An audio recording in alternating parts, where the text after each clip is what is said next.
হযরত মুসা আলাইহিসসালাম মৃত্যুর ফেরেশতাকে থাপ্পড় মেরেছিলেন। শুনতে হয়তো এটি একটি গল্পের মতো মনে হতে পারে, কিন্তু এই ঘটনাটি একদম সত্য এবং সহিহ বুখারী ও মুসলিমের মতো অথেন্টিক কিতাবে এটি রেকর্ড করা আছে।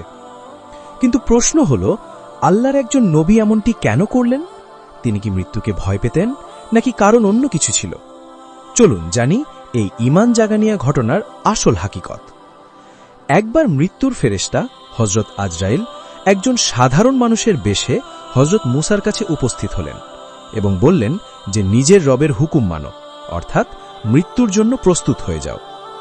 মুসা দেখলেন যে একজন অপরিচিত ব্যক্তি অনুমতি ছাড়াই তার ঘরে ঢুকে পড়েছে।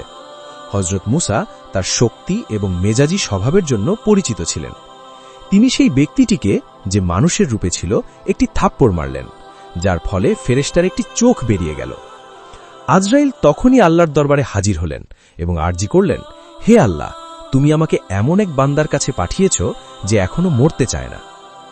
আল্লাহ তাআলা ফেরেশতার চোখ পুনরায় ঠিক করে দিলেন এবং হুকুম দিলেন যে, ফিরে যাও আর মুসাকে বলো যে নিজের হাত একটি ষাঁড়ের পিঠে রাখতে। যতগুলো পশম তার হাতের নিচে আসবে, প্রতিটি পশমের বদলে তাকে 1 বছরের বাড়তি জীবন দেওয়া হবে।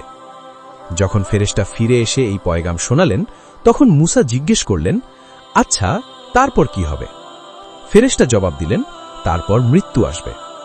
এ কথা শুনে হযরত মুসা বললেন, তাহলে এখনই কেন নয়?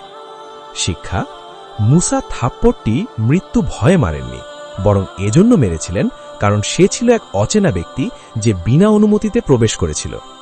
যখন তিনি নিশ্চিত হলেন যে এটা সত্যি আল্লাহর ডাক, তখন তিনি লম্বা জীবনের বদলে আল্লাহর সাথে সাক্ষাৎকেই প্রাধান্য দিলেন।